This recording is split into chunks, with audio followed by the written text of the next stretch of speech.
Good morning and hello to everyone. Welcome to our first introductory communication webinar. Today we're going to be talking about the essential elements of an augmentative and alternative communication system. This webinar series is made available by the Angelman Syndrome Foundation and a generous grant from the Foster Family Charitable Foundation. The handout to accompany today's webinar is available on the Angelman Syndrome Foundation website. They can be found at www.angelman.org. Let's start by taking a look at our goals for today. They include some basic use of technology for the webinar and accessing resources. We also want to begin to develop a framework for organizing information related to augmentative and alternative communication. And we want to fill that with some specific AAC practices. This webinar is pretty dense with information. It represents topics that are going to be expanded upon in the coming year. So think of today as setting the stage for that. Lastly, although most of you know Erin Sheldon very well, many of you have never met or worked with me. So this is an opportunity for us to get more familiar with each other. In addition to those goals, my real hope for today is that you will develop a vision for your child or student. I'd like you to try to put aside any fears or concerns or any other barrier and to focus on using the information that you see and hear to create your own vision for your child or student going forward. As we go through the content, ask yourself, what would it be like for my child to do that? Or what would it be like to have a system with those features? There will be more time and resources available to help realize these goals, but today is really just for creating that vision. If you have access to the handout, you will see this introductory letter on the first page. I thought it was important to explain the purpose and source of the information to follow. The content of the handout and this webinar is a result of my work with hundreds of teams in the last 2 decades, and it is also supported by the current AAC literature. The topics that we are going to discuss and what I would consider high priority practices that are really essential to a successful AAC system. They are not exhaustive of all of the good practices by any means, but they are the ones that I tend to read about and hear about and recommend, and that seem to have the most positive impact. The rest of the handout is very dense. Each of the colored sections names 5 different high priority practices and provides a description of each of the practices. This document can be helpful with more details and specifics if you'd like that. Today we will talk about them in simpler and hopefully more accessible terms during this webinar. The 5 colored sections that you see in the handout correspond to the 5 parts of a learning or educational system that we are using to capture our augmentative and alternative communication information. Simply put, we have student goals, we have instruction and materials used to reach the goals, we have data to see how we did, and resources to accomplish all of this. That's basically the entire framework in simple terms. The terms that I use to represent this sequence in the 5 steps profile system are targets, teaching and tasks, tools, testing, and team. Everything we talk about for today and the rest of the year will fit into one of these sections. So if your vision of augmentative communication currently looks a little something like this, a jigsaw puzzle with lots of different terms, then the 5 steps framework is hopefully going to help you to create something that looks a little bit more like this, where you can see the parameters. And then you can start to put those pieces into that framework. So all of those parts of the jigsaw puzzle can kind of start to fall into place. And then hopefully we all get to this, a full picture. So let's start with the targets section of our structure. And we can ask ourselves, what are the priority learning outcomes for students with complex communication needs, including Angelman syndrome? If we take the 5 goal statements that are detailed in your handout and combine them, we get a statement that looks something like this. We would like for our students to initiate communication of their own thoughts and ideas by combining appropriate vocabulary to express messages for different purposes, people, places, and activities. Let's look at each of those pieces in a little bit more detail. The first target that we want to focus on is making sure that our students are initiating, and not just for communicative purposes, interacting with others, but in all areas of their life. They should be acting on their environments based on their own thinking and ideas, and sometimes that is in a more physical way, such as reaching out to get something or touch something. But all of those are valid ways of practicing initiation and really necessary in order to access a communication system. So what we'd like is that students would frequently act on their environment in physical ways. They would move, touch, reach, push, swipe, etc., to produce a specific action or reaction or response.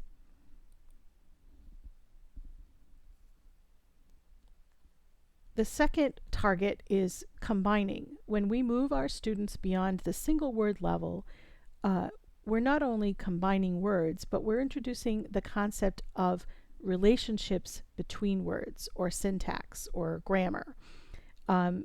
We're always trying to work for a +1, which means we take their current phrase length and we work to move it up the next level. So if a child is communicating using a single word, and by word it could be a sign, it could be a gesture, it could be a communication symbol, we would then be modeling for them at a 1 or 2 word or symbol level, because we always want to kind of be a little bit out in front. So any form of communication, speech, sign, gestures, and this is probably one of the most powerful goals that you could set for a child, because addressing this goal necessarily builds in expansion of vocabulary and also introduction of different parts of speech, because you can't have combining words unless you have different language functions also being represented. So it's a powerful tool. The next target we have is appropriate vocabulary. So this year, I'm sure you're going to hear a lot about, quote, core vocabulary, which is one of the critical types of vocabulary that we would like to teach all of our children. There's also fringe vocabulary, which is most often nouns, but it is a more specific set of words than the core. Combined, we really want to just make sure that our kids have access to the words that they need to express themselves. So their repertoire of words should include a range of parts of speech and types of words. So more general words to more specific to very specific. We really want our children to have a great depth and breadth of vocabulary, just like everyone else. Next, we would address purposes. The concept of being able to communicate for a range of purposes is incredibly important. We know that it is often the case that we just don't automatically teach our AAC users a variety of language functions. We tend to select the ones that we think are the most salient, and that results in an imbalance in the types of message that a person can express. So we would typically, we teach labeling well, we teach requesting well. We don't often get beyond that. So we really want to make sure that we provide vocabulary that incorporates the range of purposes or functions of language. And in my case, I often talk about just the range of parts of speech, and we accomplish the same thing. Lastly, we want to make sure that we apply the skills of communicating across people, places, and activities. This really forces us to teach in natural settings and to embed generalization opportunities into our instruction. We really have to target broad application of skills right from the start if we want our children to be communicating in many environments. So in your handout, we say the student is expanding their communication environments, new situations, new people, new locations, and new activities. And here you see that inclusive sentence which combines all of those targets into one. Students initiate communication of their own thoughts and ideas by combining appropriate vocabulary to express messages for different purposes, people, places, and activities. This is not a sequential list of targets. It's just a list of targets that I would look at and try and determine if those were represented sufficiently in the child's program to be able to make the kind of communication and language gains that we're looking for. Okay, moving on to teaching. Our next section of the framework looks at instruction. So we would want to ask ourselves, what are the most effective instructional approaches and interaction guidelines for students with complex communication needs, including Angelman syndrome? Here are 2 statements which summarize what we would like our instruction to look like. Partners make statements, comments, and observations as they demonstrate the use of the child's communication system. Partners also create many opportunities for genuine communication by establishing routines, inserting expectant pauses, and embedding natural cues. So, similar to our targets, let's look at each of these specific recommendations. First and foremost, we want to do a lot of modeling or demonstrating of the use of the student's augmentative communication system. Caroline Musselwhite will be doing a webinar on aided language input in early September, so do be sure to check that out. Partners really need to incorporate the use of the communication system into the daily routines, demonstrating how the support can be used without any expectation of use by the student. And again, the aided language input webinar will provide much more information about that particular instructional approach. Along with modeling, we also want to be sure that partners use statements, comments, and observations as opposed to questions and directives. So in order to make a nice, relaxed learning environment, we don't want to test kids. We don't want to put them on the spot to perform. We do want to just make observations about what we see, statements about what we think, comments about what's happening, etc. So this doesn't really take any extra time or materials, but it does take a real vigilance on our parts to stay away from trying to get kids to show us what they already know. Okay, the third intervention is related to opportunities. So we want to make sure that students have reasons and time and opportunity to communicate throughout the day. So you may have a wonderful communication system, but if you don't have a need to use it, then that's going to appear as it's not a useful system or not working in some way. So oftentimes I look at and say, where in the day could this communication system be used, or does it need to be used? And many times the answer is very little. So we may have to create places where those opportunities appear and provide a reason to apply that great communication system. Establishing routines and systems related to activities really helps partners improve their consistency and predictability, which can really improve the performance of the person who uses the communication system. So much of what happens in the life of a child with complex communication needs, or even an adult, it happens around them, it happens to them, and they don't have a whole lot of control about that. The more predictable those situations are, the more likely that the person using the communication system is going to be able to contribute to that routine or system and predict what's going to happen and participate in that. So having some routines can really be a good way to be a good partner to someone. Okay, and then partners can also support communication by inserting expectant pauses, incorporating natural cues, and responding logically to communication attempts. So again, this is a way that we can interact with a person using a communication system that really helps promote their success. So give time let them know we expect that they're going to participate, and then respond in a natural way, so that these communication um, activities and efforts will continue over time. So this again has to do more with the partner and what the partner does in order to facilitate reaching some of those targets that we talked about for the student. So summarizing our teaching or instructional and interaction approaches, partners should make statements, comments, and observations as they demonstrate the use of the student's AAC system. Partners also should create many opportunities for genuine communication by establishing routines, inserting expectant pauses, and embedding natural cues. Okay, so moving on to the tasks. Tasks are actually the flip side of teaching. The targets, again, are the goals that we're focusing on. Then we went on to teaching, which is what the teacher or partner does for instruction. The task is sort of the flip side of that. So it's kind of student learning activities. So I look at it as two sides of a coin. So in order to determine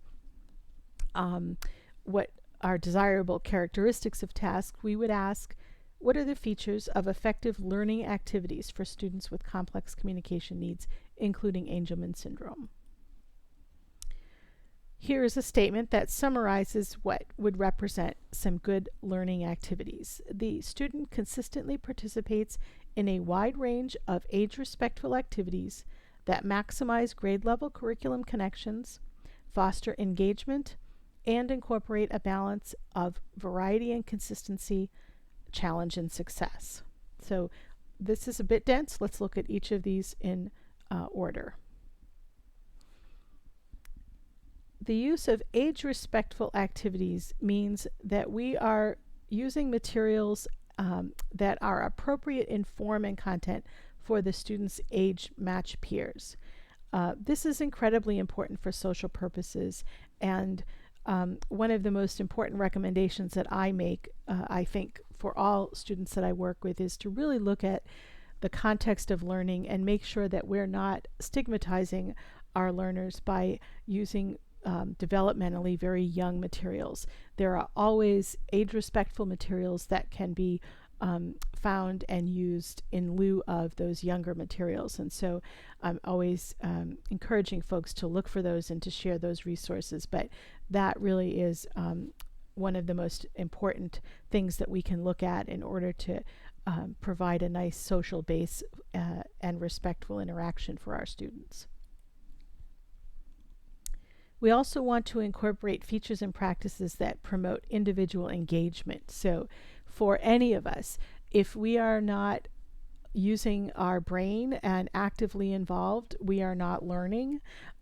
So getting students involved, using materials that will interest them, again, are still age respectful, but using objects and photos and videos and things like that that are kind of multimedia, that can foster engagement and can really move along the learning of any content. We want to include connections to the rich and interesting topics, materials, and activities associated with the grade level general education curriculum. There is so much happening in the grade level general ed curriculum. None of it is age specific. You'll see topics that span, kindergarten through high school. So content or subject matter is definitely, there's no prerequisite for selecting those. So it's wide open. It really is an option or opportunity for our students to be involved in some really exciting interactions and activities. And once you start using more of those grade level curriculum topics and focus areas, you might be surprised to see at that increase in engagement in your student. And certainly the adults are going to be more engaged because it's more interesting materials, and that's infectious. And also you get some incidental learning happening. You may be focusing on one skill, and then by using some interesting content, you get some content learning of that as well. So do think about those connections as a basic practice in instruction and activities.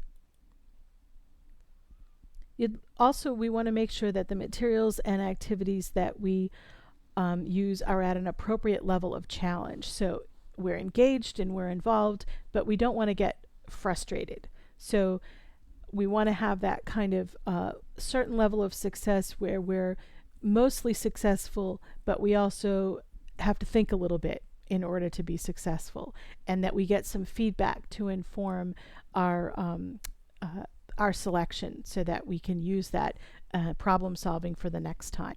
So we want a broad repertoire of activities, but we also want some element of repetition in those activities where there's some change that the child can be challenged by, but there's enough that's familiar to keep them connected and applying their old learning.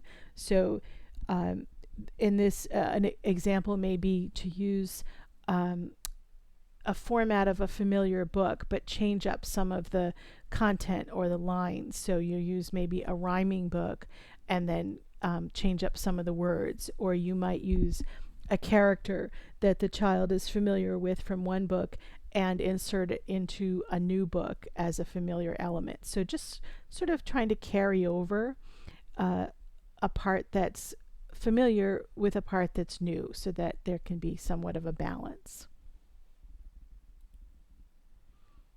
And here we have that full statement again. The student consistently participates in a wide range of age-respectful activities that maximize grade level curriculum connections, foster engagement, and incorporate a balance of variety and consistency, challenge, and success.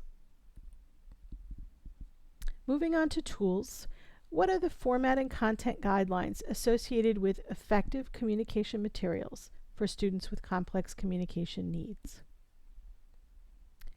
What we'd like to see is that the student has consistent access to both receptive and expressive communication supports containing a sufficient quantity of vocabulary representing different parts of speech that are clearly organized and include letters, words, and phrases. Let's look at some of these specific recommendations. We do want to make sure that there are specific supports that are used to aid in understanding, remembering, and using information, and those are the receptive supports. So they're slightly different in format and purpose from expressive supports, which are meant to allow the student or child to communicate their own thoughts and ideas, but they're equally as important. They do help us to kind of function and get through the day. We all use them to different degrees and different types, but they're very important, and rather than think about extinguishing the use of receptive supports, we think about how could we expand their use to expand this person's independence and success. Expressive communication tools really need to include a range of parts of speech. So we want our children to communicate for a range of purposes or functions, such as academic participation or expressing wants and needs, sharing information, participating in social interactions, etc. In our first section on targets, we talked about communicating across a range of functions. If our tools or our communication supports don't represent those range of functions, it's next to impossible for our kids to be able to expand into those areas. They're really limited in using their gestures and vocalizations, and certainly if we can incorporate a range of parts of speech into our tools, that will definitely foster them developing the use of different communicative functions. We also want to make sure that overall we have a sufficient quantity of vocabulary. We can use alternative access methods as needed to be able to maximize the number of targets that are available, but what we don't want to do is provide a limited set of language targets because of motor or sensory limitations. So we really want to look at, say, about 100 vocabulary words as a guide to start with in our overall system, and be able to accommodate the child's access needs in other ways. Otherwise, we just don't have enough vocabulary to do that modeling that we talked about, or to represent that range of parts of speech that we need. We do want to make sure that our expressive tool includes vocabulary in a variety of formats. So phrases are kind of enticing and lots of times seem like they might be easier to use.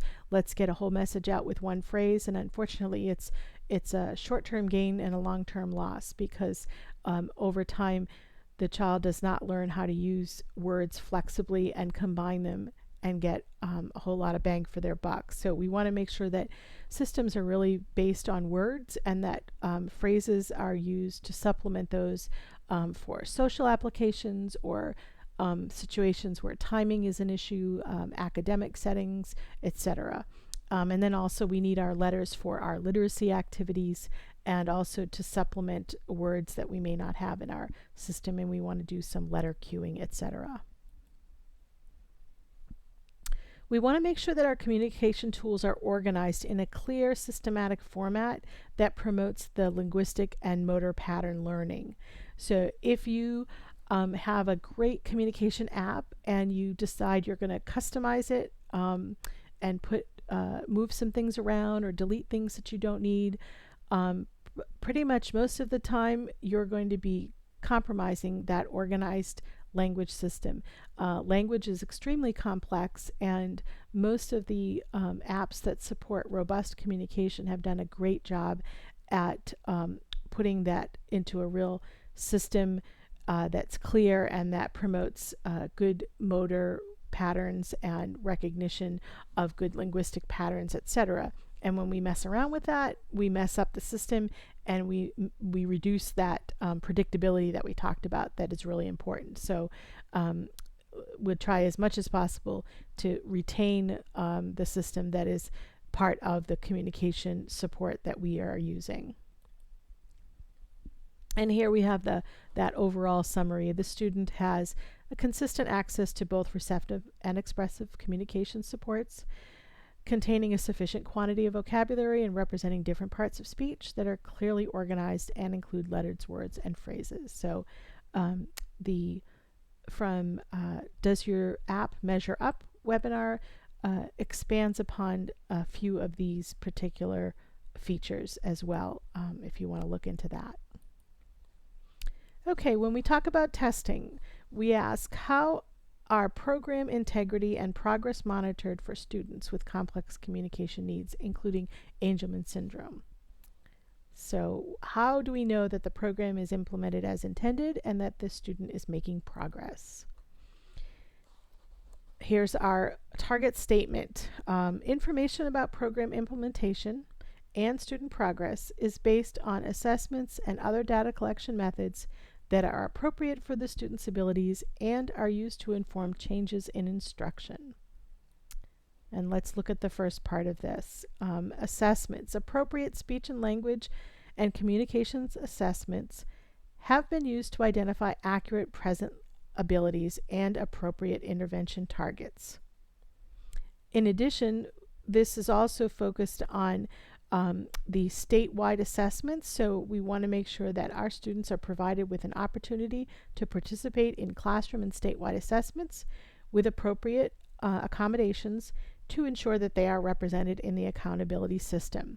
So the first part of the assessment is the communication or speech and language, and there are definitely tools out there that we'll talk about that provide a great picture of what our students can do, that we can then supplement with other sources of information. But we want to really spend the time up front to try and understand as best we can in a formal way what the student knows and what the next step might be for instruction. In terms of the statewide and classroom-based assessments, those are meant for all students. So there are no prerequisite skills or any requirement for participation other than that you are a student. And I think it's really important that all students are counted and that we see whether the students' programs are measuring up. And that really is what that statewide accountability system looks at. The systems disaggregate, or they remove from the larger numbers set the performance of students who take alternate assessments, and they look at those performance achievement levels, and they determine, are we doing right by these kids? So when our students don't participate, they literally don't count.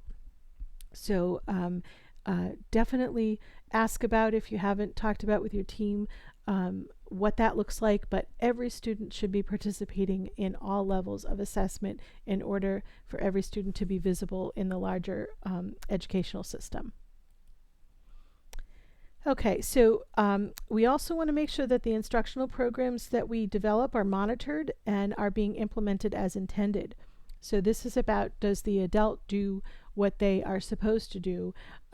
So if I write a program and I hand it to somebody else, I should then be monitoring what they're doing with that and not assuming that it's occurring in the way that I intended.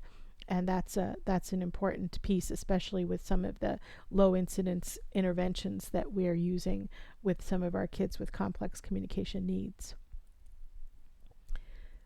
We also want to look at valid and reliable student responses and to document those, along with responses that are not valid or reliable, so that whenever we do evaluate the student, we're using an appropriate means. So if we know that the student is able to use their eyes to look at something to respond, we could use that as an example of a valid measure. If we know that their motor skills do not allow them to touch a target accurately, then we would want to record that that's not a valid measure. And I've heard this referred to as fair testing practices, and I think it's something that we need to do more often, so that we make sure that we're basing our conclusions on valid information about the student, and we also know where the information is not valid, and we may need to continue to work towards developing some methods that work. The team really benefits from an effective progress monitoring system that incorporates a range of data collection formats, and then has methods of analyzing and applying the information. So basically looking at the data collection system and saying, how are we gathering data, and is that an appropriate match to the student and to their program? So are we using portfolios? Are we using videos? Are we using checklists? And then how are we looking at that information and analyzing it and making meaning out of it? And then lastly, and not least by any means, is the application of that. How does that information drive change in that student's instructional program? That's the whole purpose of the data collection. Our assessment is to help us to make decisions that are based on actual information from the child. So that's really the last step, is saying, based on what I found out, what am I going to do differently? And again, the summarizing statement for our testing is, information about program implementation and student progress is based on assessments and other data collection methods that are appropriate for the student's abilities and are used to inform change in instruction.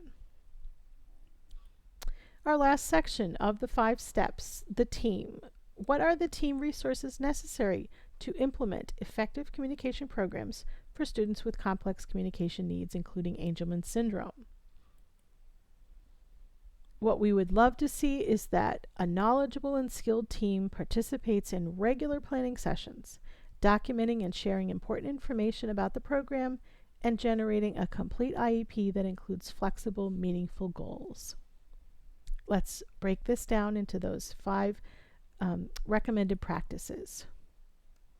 So planning sessions. Planning sessions are team meetings of any sort, but we would really need to have regular planning sessions in order to be able to achieve the program expectations we've talked about so far.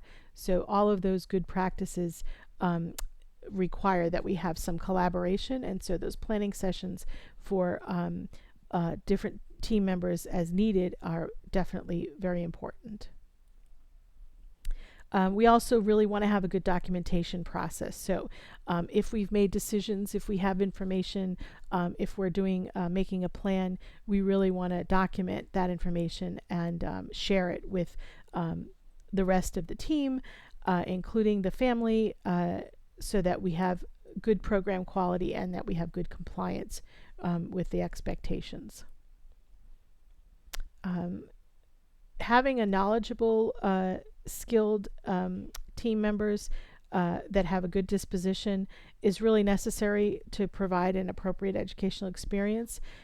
If you don't have the knowledge, or you can't apply the knowledge, or there's some barrier to your willingness to use that knowledge, any of those three will impact the ability of our team members to provide that appropriate educational experience. So that's really what we're hoping that we have on all our teams, is folks who know what they're doing, who are doing it, and doing it with a good attitude. A student's IEP should be complete, accurate, and concise, and it should show a logical progression from the present levels of performance to accommodations to services, and then goals. So there is a nice kind of flow to that information where you can accurately yet concisely document what's happening now, where are the needs, what are we going to do about the needs in terms of accommodations and services, and then what goals will we use to measure those services. Lastly, the IEP goals ideally are limited to prioritize the most important learning in the next year, and they should be integrating foundational and academic skills in a discipline-free way. And what that means is foundational skills would be sort of those skills that form the foundation for academic learning, sensory and motor and communication skills, etc. And then the academic skills are those that you would find in the standards. And so we really want to integrate so that goals serve more than one purpose if we can, and develop goals that are bridging the gap between the foundational skills and the academic skills. And we also want to make sure that as much as possible those goals are discipline free, which is that there aren't OT goals and speech goals and PT goals, but instead there are student goals that incorporate motor and communication and sensory skills along with other skills, so that we're all working together on the same targets, and that they're not deemed as belonging to one person on the team. So our overall statement is that a knowledgeable and skilled team participates in regular planning sessions, documenting and sharing important program information, and generating a complete IEP that includes flexible, meaningful goals. Okay. I did think it was important to address some of the concerns or questions that you might have about the content. Some of you may look at these 5 areas and the 5 practices within the areas and say, this information really applies to kids who have more advanced communication skills. And the fact is, all of these practices apply to all individuals with complex needs. None of them require any particular prerequisite. They're just good practices. Sometimes we feel like our students need to work on some of those foundational skills, like the motor or sensory skills, before they can get to these things that we're talking about around communication. And while those are important, we really want to do them at the same time, and we want to kind of embed those skills into the learning of these language and communication skills and abilities and these practices. So we don't really want to have the one replace the other. We just want to have them work together. Some of you may have concerns about your IEP based on what you've heard. I would encourage you to see what you can find in the IEP that is consistent with what we've talked about. It may be worded about a little bit differently, but maybe it would be something, a jumping off point to say, well, this looks kind of like this that we talked about, and can we work on that and see how we can move forward with that before we kind of try and revamp the entire IEP at once. And then over time, you would want to look at, hopefully as an educational team, coming together and coming to an agreement on introducing some of these new pieces. Remember that awareness is powerful and necessary first step, so try not to be overwhelmed by all that you see. And again, I'm going to remind you that this webinar is the first step of an entire year of learning, and that may be the first step to many more years of learning. So just sort of take in some of this information, let it start to sink in, and know that there's more support to come. Some of the possible next steps that you might want to take is you can share the handout from this webinar. You can also share the link from the webinar. You can get on the Angelman Syndrome Foundation Communication Training Series Facebook group and read some of those posts about this webinar and others. And you can maybe look at some of the keywords that we've talked about here in the webinar and see if you start to see them across Facebook, etc., just to come more in tune with what they mean, etc. And also plan to attend next week's webinar or look at some of the archived webinars. So thank you so much for joining me today, and I look forward to seeing you again at another ASF Communication Training Series webinar.